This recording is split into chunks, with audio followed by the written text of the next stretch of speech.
Welcome. This is the Art of Agile Development Book Club. I'm James Shore. I wrote the book, and I've been practicing Agile since 1999. I got my start with extreme programming, had a great time, and that experience sort of still influences everything I do and teach today.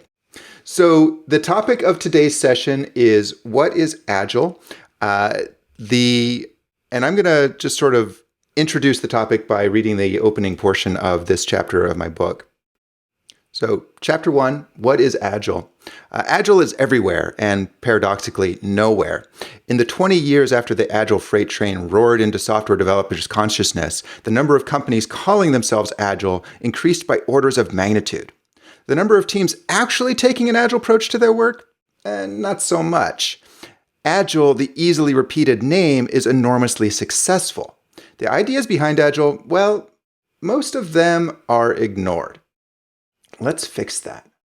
So that is the focus of today's book club session. The theme of the book is that many organizations say that they're Agile, but don't actually get what that is, and as a result, don't really get the results that they're hoping for from what they do with Agile. So today we're going to explore that theme. If you stick around to the end, there's going to be a book giveaway, and I'm going to let you know how you can get a copy of, or you can win a copy of the book yourself.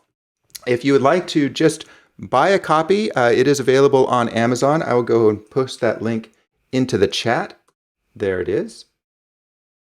And in a moment, I'm going to open up the room for conversation, because this is meant to be a conversation about Agile.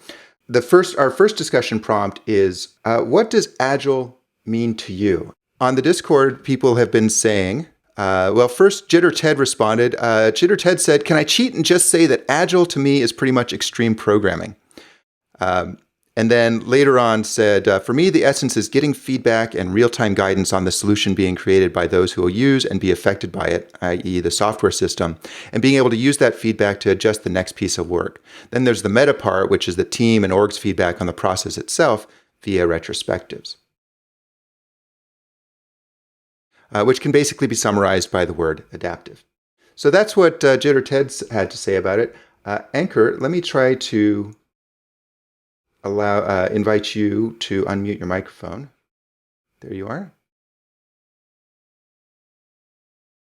Yeah. Hi, James. And according to me, the definition of agile is essentially agility. And I borrow the ideas from yoga, where essentially you can bend your body in different ways. And similarly in software, essentially, if you have the willingness to bend based on the market, based on the customer, right? That's how you're agile. Yeah. And that's pretty much it. Yeah. And the retrospectives, planning, and everything is around that agility. It's essentially how you are agile. But essentially, that's what agility means to me. So the ability to bend in response to what's going on in the organization, the market, and so forth. Great. Thank you. Drew. I see your mouth moving and you are unmuted, but I do not hear you. Oh, hey, how about that? That's great. Hey, good morning. I think very similarly, I think the dictionary definition of being able to change direction quickly for Agile to me still rings very, very true of teams. I think, traditionally in my experience as a developer pre-Agile, change was always difficult, disruptive for a team, and really challenging. And so I think all of the Agile practices and methods really revolve around the fact that change is all around us in all different forms. Competitors change, business landscape changes, technology changes, and how can you approach development in such a way that you're able to accommodate that and harness it? And I think that the manifesto principle that ends in harnessing change for your customers' competitive advantage, I think really is one of the more impactful statements in that for me, of being able to harness change for your advantage versus having it impact you when it comes. Yeah, absolutely. So a couple of definitions that really revolve around the ability to change and respond to the market. Does anybody have a different perspective on it? And while y'all think about that, again, just raise your hand and I'll call on you. While you're thinking about that, another quote from the Discord. A. Kesner says, lately I've been thinking of the entire agile software development process from code to collaboration with two main goals and insights. First, everything is a queue, from planning to typing to processing to communicating, etc. And two, get faster feedback. Now, if I could only find a way to convert high cohesion, low coupling into a queue metaphor, I'd be set. So that's another perspective on this sort of foundational question of what is agile. We also heard from B. Duff, who said, thanks, Lise, I'll call on you in just a moment. B. Duff said, recently I've been focusing on agile as meaning the ability to flatten the cost of change curve and then exploiting that ability as a competitive advantage. My company is pivoting its product strategy a bit, and an engineer mentioned how much rewriting we'd have to do. Another one said, what if we could refactor what we had? I think preserving the ability to refactor what we have so the product can pivot in unanticipated ways is the central point of Agile to me. Lise, go ahead. Yeah, thank you. Hi, James. Hi, everybody.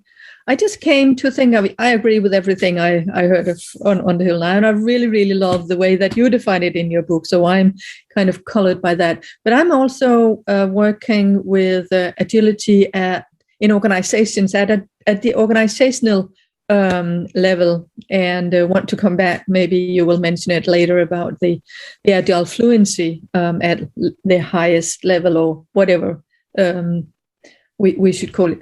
So that's also nowadays kind of really, really going from software development out into the organization. So really, really expanding the way that we look upon things, stuff, change, how we work, no hierarchies, self-management, and etc.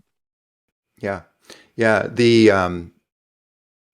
So not just within software development, but within the entire organization.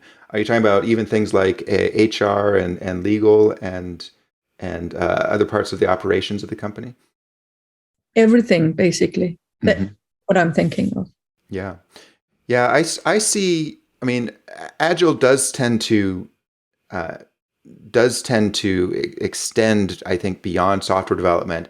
When it's successful, I see other parts of the organization really starting to embrace that and wanting to do it. HR is a really common one I've seen, but I've had people tell me about some extremely varied parts of video production even. Lise, what are some of the things, and I hope I'm pronouncing your name right. My name is Lisa, maybe in English, or Lisa, whatever. Okay, thank you. So what sort of things have you seen? How have you seen other parts of the organization adopt or adapt Agile? Yeah, I've seen a lot, but personally, I have worked with people in the marketing, sales and marketing, and they were very successful adopting Agile. That was Scrum and Kanban in particular, but anyways, that's what's on top of my mind, from my own experience recently. Did they make any changes to it, or did they sort of adopt just the basic Scrum ideas and Kanban kind of as written? Basics, yeah, the basics. Mm-hmm. Yeah. I think that's one of the nice things about Scrum and Kanban. And as an old ex-peer, there has been some conflict in perspective between ex-peers and the Scrum folks, but not to the point of fighting on the streets or anything like that. But one of the things I really like about Scrum and Kanban is that they are quite widely applicable. And in particular, Scrum, their motto at one point, I don't know if this is still true, but changing the world of work. So they're not limiting themselves to just software development. I'm going to open us up to the next. Mike, go ahead. Let me unmute you. Howdy, am I unmuted? Yep. Great. Hi, Mike. One of the things I come across was Josh Karyevsky had referred to the Merriam-Webster definition of Agile, and a particular part of it, which always resonated with me, was that Agile is marked by the ready ability to move with quick, easy grace. And I always liked that sort of high level view of it.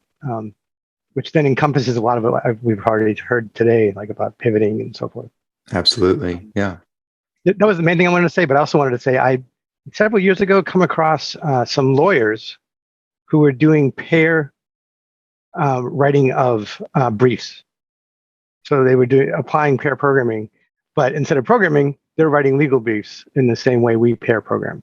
That's interesting. I mean, that would make sense to me because legal documents are extremely, I mean, they're sort of human readable code, legal code. So they're just as prone to error as I think programming is, and needing to catch all those little details. And I'd met them at an Agile conference. So it was clearly coming from Agile. They were like exploring new ways of working. And that was pretty cool. Nice. Thanks, Mike. I'm going to, let's see. I am going to move on to the next discussion prompt, which is, what does Agile mean to your organization? And how is that different than what you think of Agile? So I'd love to hear people's thoughts on that. While you're thinking about it, I've got some more quotes from the Discord. Let's see if I can find it. Thomas Owens had a big response. First, he said, to me, Agile is all about responding to change, and then went on to say more about that. And then said, the biggest gap between how I've seen organizations look at Agile and how I look at Agile tends to be in the people.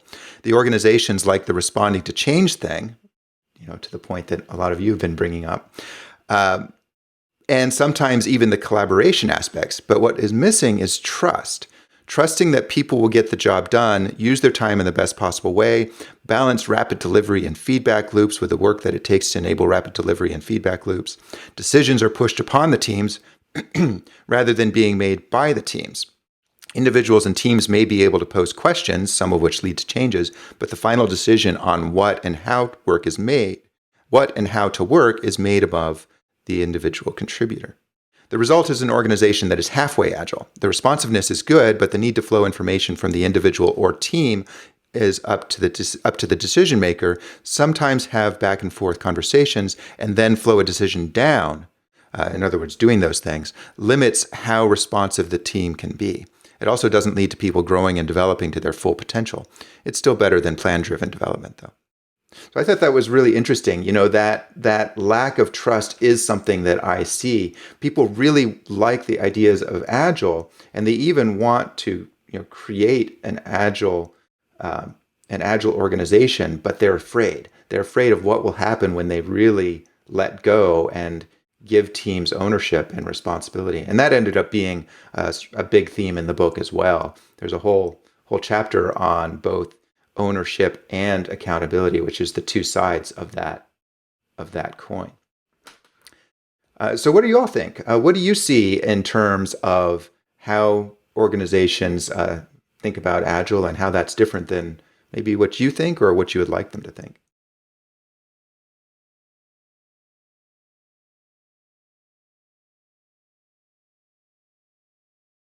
I'm going to let you all stew on that for a moment. I don't have any other responses from the Discord, so I have to turn to you. And also, if you've already participated once, absolutely feel free to raise your hand again.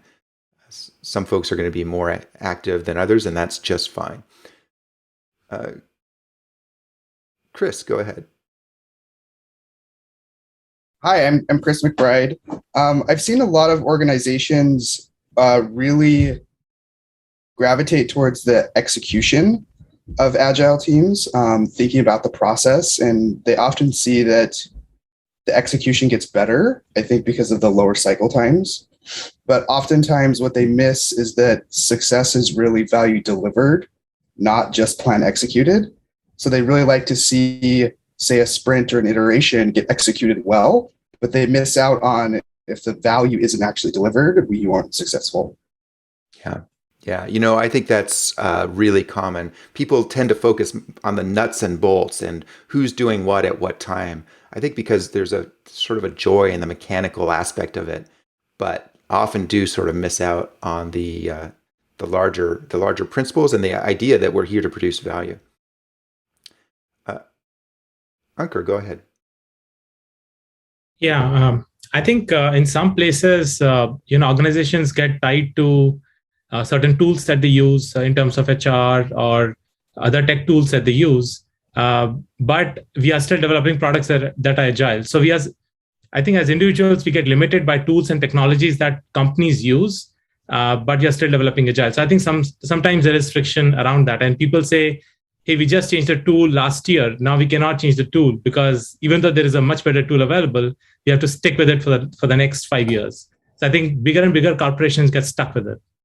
Yeah, absolutely. In fact, that's one of my pet peeves is people think that the tool is what makes them agile. So people say, we're using Jira, and we've got, or ASDO, Azure DevOps, which, don't get me started on that name. And so now we're agile, right? Or, hey, we've got a CI server. That means we're doing continuous integration, right? There's this very pervasive belief that the tool equals the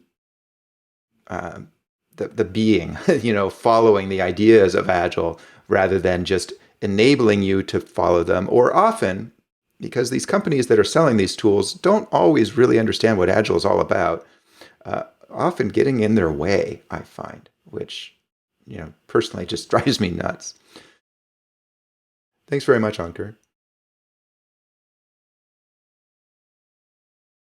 Mike, go ahead. Yeah, I was going to just tag on to what Chris was saying. I definitely agree that there's a focus on execution.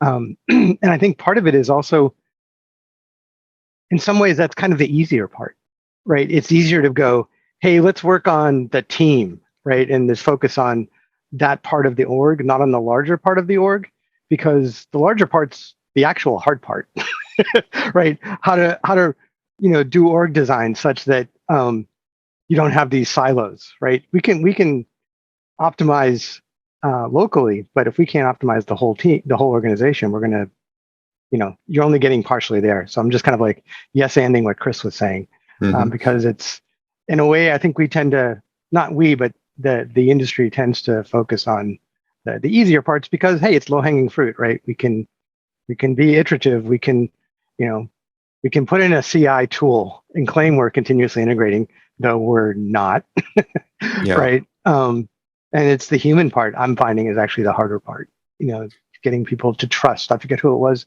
Was that Thomas? Yeah, Thomas's thing on the Discord was awesome. Trust is another big one, right? It's now coming back to the human thing. And I kind of wish, I'm looking at my bookshelf, I wish I could have every executive read the Phoenix Project and then have a book club on it. That would be my dream. Yeah. So. Yeah, I actually was working with a group of executives, and we did a diagnostic of their organization and found some things. And one of the things we found was, as I often see, a disconnect between their operations and their devs. It was one of those really strong us versus them type of deals. Don't talk to us. File tickets. If you don't file a ticket exactly the right way, we will, we'll throw it back and say no, do it over. And that was coming from both sides of that problem. They just did not understand each other's worlds. And so what Diana Larson and I were doing this diagnostic together. And what we did was say, okay, you have an assignment as executives to read the Phoenix Project as a book club and understand that world.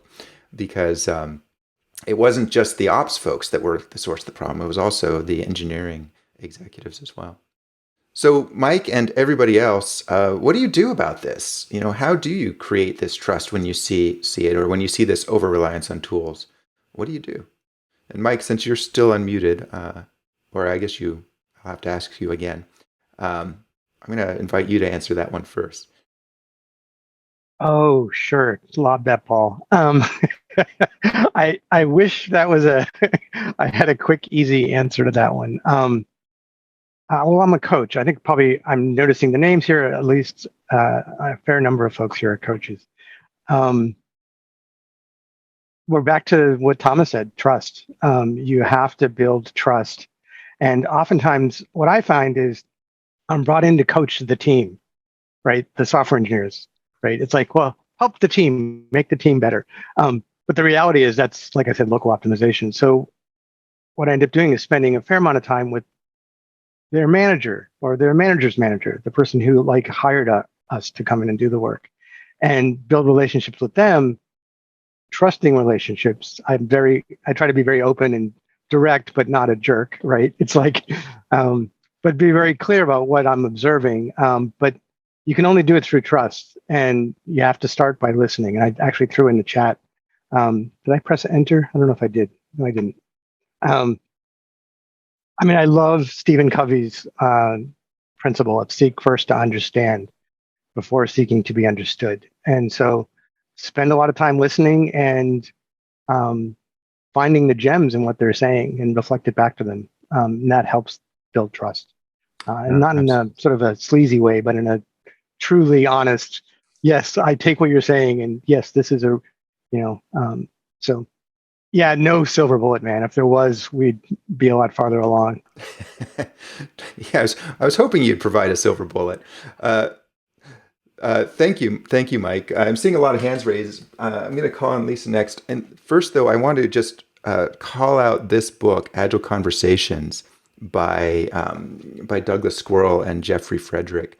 This is a really great book, and it has a lot about how to use conversations in your coaching. And the chapters have titles like, the first conversation in there is the trust conversation, the fear conversation, the why conversation, the commitment conversation, the accountability conversation. It's just such a good book. I highly recommend it.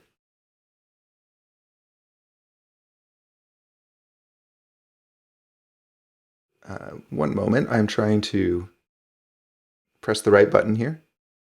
Lisa, go ahead.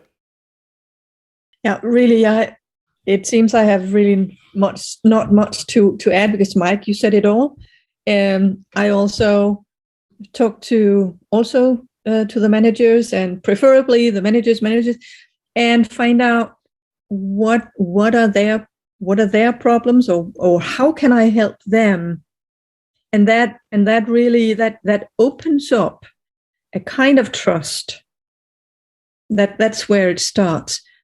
How can I help? And finding out how are their perception of Agile and what they want to do, what they want to achieve, and then I try to meet them there. Can I say that in English? Get some rapport with them and connect. Yeah, yeah. Yeah, I agree. That rapport and putting yourselves in their shoes, which can be easier with some people than others, is really important. Thanks so much. Tony, go ahead. Oops, did I press the right button there? Let me try this again. Tony, go ahead.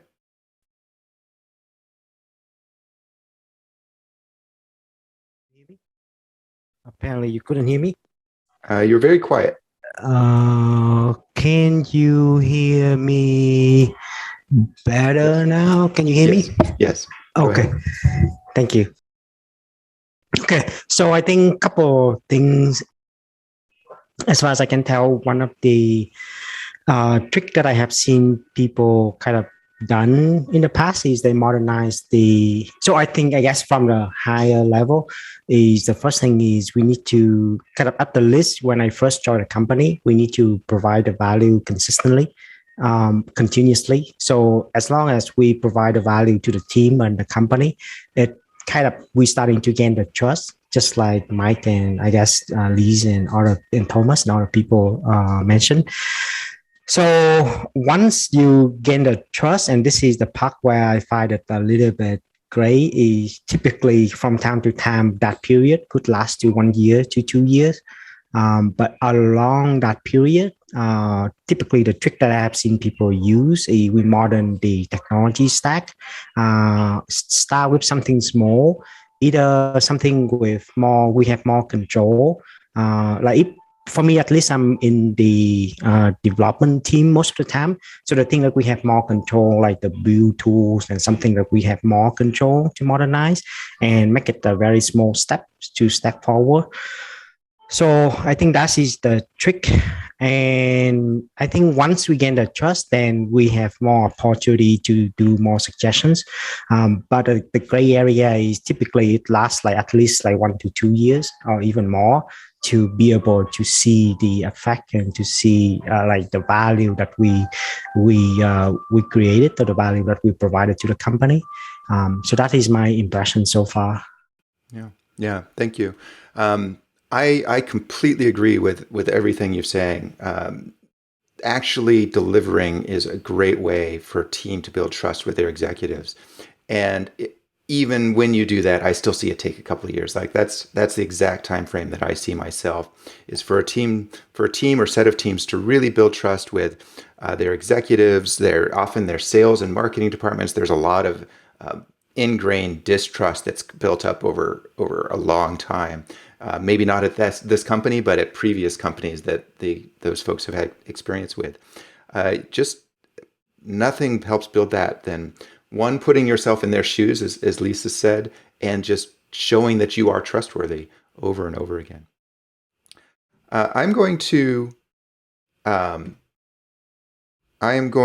on to the next prompt, which is, when you've seen Agile at its best, what was it like? So I'm going to give you a second to think about that again. When you've seen Agile at its best, what was it like? And on the Discord, MCH82 said, for me, Agile is at its best when demos are emphasized. Agile is at its worst when Scrum is emphasized and demos are ignored. So maybe a little of that Scrum contention that I was talking about earlier. In addition to demos, Agile is at its best when the time box for sprint is aligned with continuous integration workflow so that teams can truly deliver in a sprint. Agile gets really frustrating when constraints on infrastructure or process make it difficult for a team to complete a change within the time box of its sprint. So that's one perspective on Agile at its best. What's your perspective?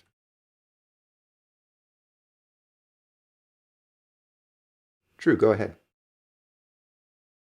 Hey, I think we kind of just touched on what I would say from my perspective is Agile at its best. And I would say from my perspective, it's the time when I've been on a team where everyone trusts each other and the team is trusted by the organization to deliver. And the team has autonomy to control and manage its own processes and delivery, and, high level of trust from customers and stakeholders. And then within the team, blameless retrospectives are happening. We're evaluating how we work. We're continually, experimenting and trying new things. Like, to me, that's been the most exhilarating time in my career, is being in a team where that's the case.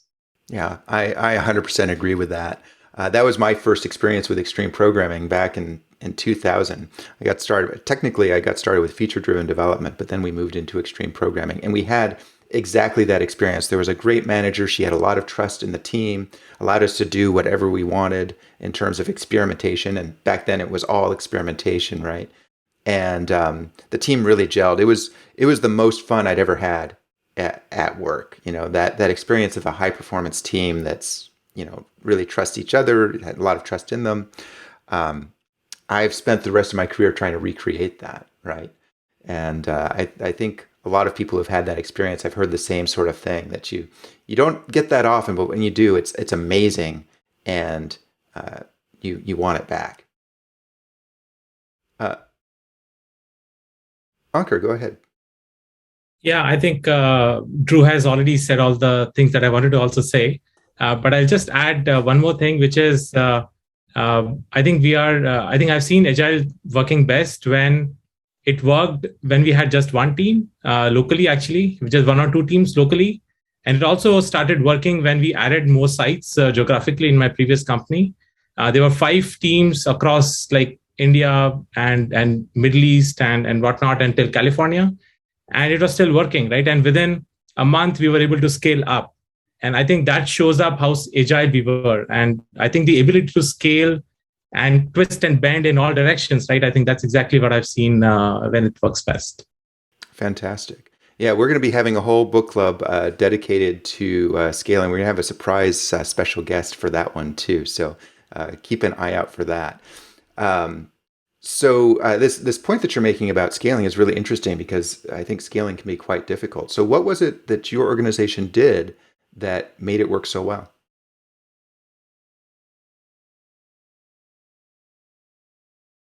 I have to unmute you again, don't I? Go ahead. Yes. I guess what they did was one, they trained everybody. Like first was you get trained before you even start doing any work. That was first. So you get your principles and fundamentals right. Second was they put posters all around. So whenever you go for a coffee or something, you those principles get imprinted on your brain. And I think third thing was I guess the managers themselves bought into it. I think unless the leadership buys into it, I don't think developers can do much, because it's eventually the managers, right? If they are behind your back and they said that this is what you have to do, that's not agile, because the teams are not autonomous. So I think the leadership did the right thing and they bought into it. Yeah, that middle layer of management is often the one of the biggest challenges. When I do a change, I go both grassroots. When I lead an agile change, I work from the grassroots direction and I work from the executive direction, and getting that. And of course, I talk to the folks in the middle as well. But they're often the ones who are sort of tasked with preserving the structure and culture of the organization, which is it's not an easy place to be. And so they're often the ones who find it most difficult to come along with a change. So the fact that your managers really led that change, I think, makes a lot of sense why that would be successful.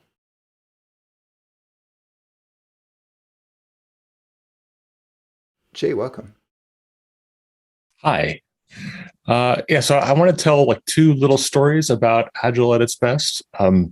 One is about a team that I was on that came to very high level of trust within the team, very high psychological safety. And that meant that people would say, I'm afraid to talk about this, but I'm going to talk about it anyway. And they would open up and be vulnerable. And then every time that happened, the team would respond in a supportive way. And then everybody knew, this is a place where I could be vulnerable that way. And then that kind of built on itself. That was really amazing to watch, just everybody on the team contributing to building that culture within the team. And then another time I was working on a project that had fantastic test coverage. The test coverage was comprehensive. The tests were really fast. And so anytime I wanted to make a change to the code, I didn't have to think very hard about, is this the right change to make? I would just make the change in the code, or the test would tell me whether that was okay. I wonder if this is used. I'll delete the line. Okay, that blew up. I better put that line back. And being able to ask those questions of the code and have it just answer me was really nice. So these are both fantastic experiences, and it's interesting to me that they kind of don't sound like each other at all. They're in such different areas of the work. Those are great stories. Thank you so much. And I think I've been fortunate. I've seen both of those on the same team, and it's amazing when that happens. And I agree with you about the code. Having the ability to just trust your code, as well as having trust between people, and say, I'm going to make this change, and if I made a mistake, the test will tell me.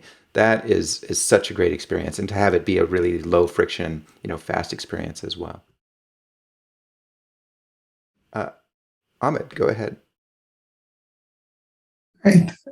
Just answering the question, and thank you for inviting me.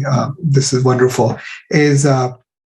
So for me, I came into Agile through lean startups 13 years ago, right? And when it was originally proposed to me was Agile is the how and the lean startup is the what. And what has always felt to me, and I'm also trying to recreate all those experiences I had at that time, was that it felt like play. When Agile was at its best, it felt like play.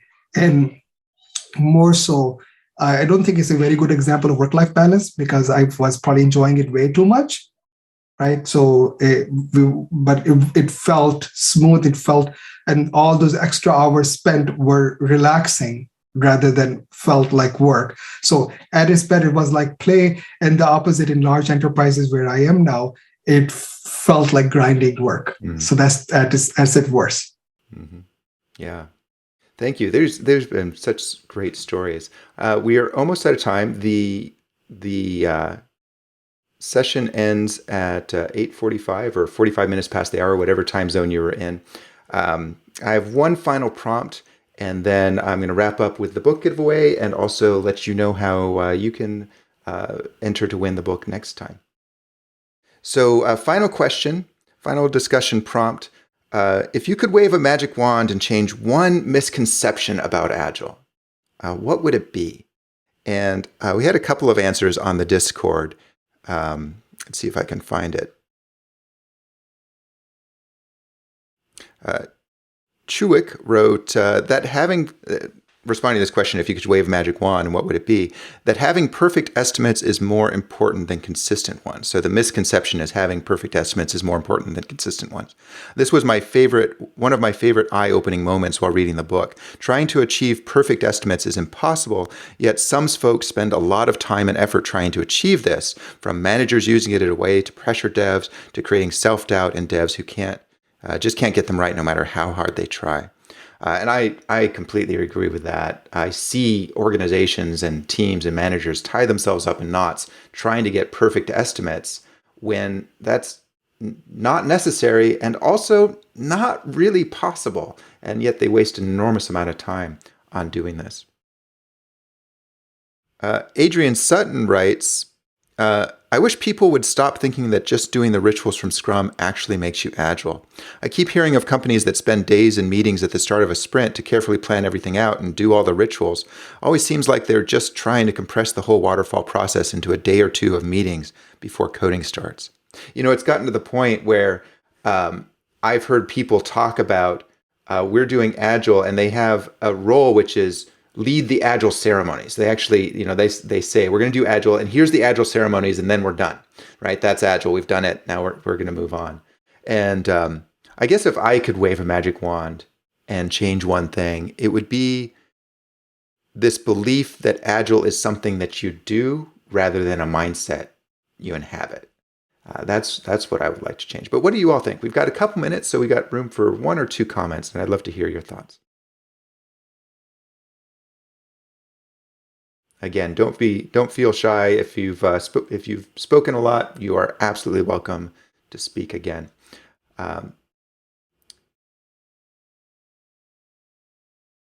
Jorge, I hope I've pronounced your name right. Go ahead. Hello, hi. Yeah, so I still hear a lot of conversations about the agile is fast or quicker instead of a mindset or flexibility. So that is still very often. Yeah, I hear that too. And I'm a consultant, so people call me, and I like that they call me, even if they're calling me for the wrong reason, and I have to correct it before we start doing any real work together. But I always say, Agile isn't going to make you faster. It might make you more effective. It might decrease waste, and you could see yourself go faster as a result of that. And actually, often I do see that. But I also say, but don't choose Agile because you want to be faster. Choose Agile because you want to do things more frequently. Take smaller bets and so forth.